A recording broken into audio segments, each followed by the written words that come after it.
What's up, Mustang crew? Today we are changing the motor mounts on a 2002 Ford Mustang V6. I bought the Anchor 300-815 motor mount kit, cost about $60. The 2904 goes on the left hand side, the driver's side, and the 2905 on the right hand side, the passenger side. The battery ground cable has been disconnected. I'm disconnecting what Ford calls the air cleaner outlet tube. I ended up using a bungee cord to hold it in position. The coolant recovery reservoir must be disconnected from the radiator support. In order to do that, you remove what Ford calls the radiator sight shield. 4 fasteners hold it down.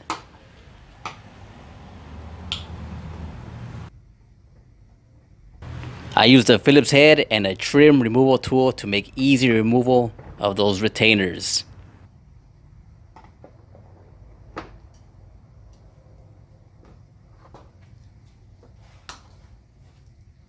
Remove 2 bolts holding the coolant recovery reservoir's bracket.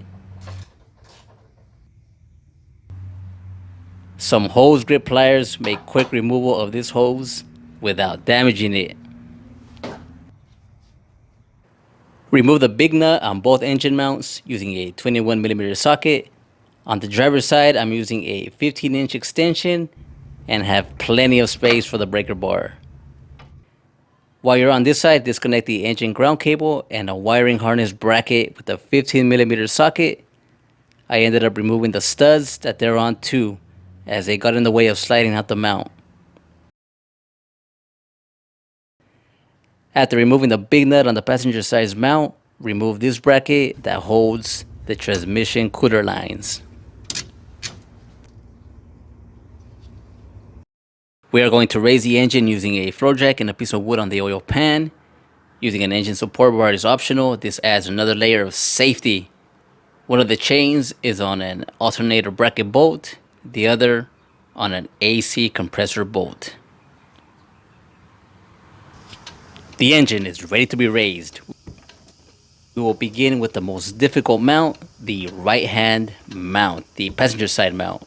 It has 2 fasteners in the front and 2 in the rear. The pair on the front are painfully easy to get to. The pair on the rear are just painful. To gain access to this bolt and stud, you need to remove the starter motor. Even with the engine raised, the disconnected starter motor still did not fit in the gap between the exhaust and the frame. It was just hanging out, as seen here, still limiting access.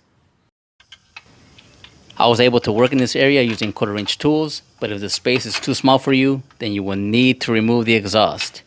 You will need to drop the exhaust. I removed that bolt and stud with the 13mm deep socket. It also removed the starter motor mounting bolts and starter motor wiring harness bracket. Use a 14mm socket to remove the nut, securing the ground cable to the starter motor. Remove the 2 bolts in front of the mount and it's free to come out. Clean and transfer this piece to the new mount. One problem with the anchor mounts is that the stud is longer than the OEM. I raised the engine to its maximum and the stud was still too big. In this case, size does matter. I raised the engine so much that I broke a very hard to reach connector. Yeah, that one, located right behind the engine. Here's the other half, plastic just breaking off. Only raise the engine enough to remove the original mount.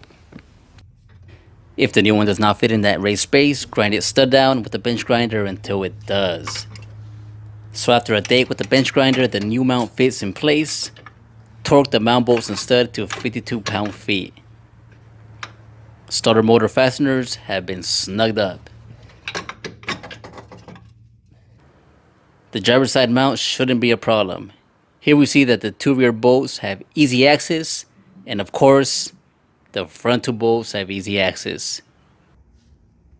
Easy replacement on this side. Here are the torque specifications again. The torque specs for the bracket and ground cable nut are 20 pound-feet. The engine mount nut is torqued to 85 pound-feet. One problem you might encounter when lowering the engine is the engine mount studs won't line up with the chassis bracket. To fix that, I used a heavy duty ratcheting strap with one hook on the alternator and the other on the radiator support. I pulled the engine forward as it would slowly drop down.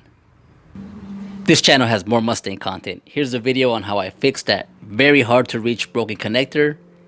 And this one is a review of the Dayco tensioner, belt, and idler kit. Subscribe and have a good day.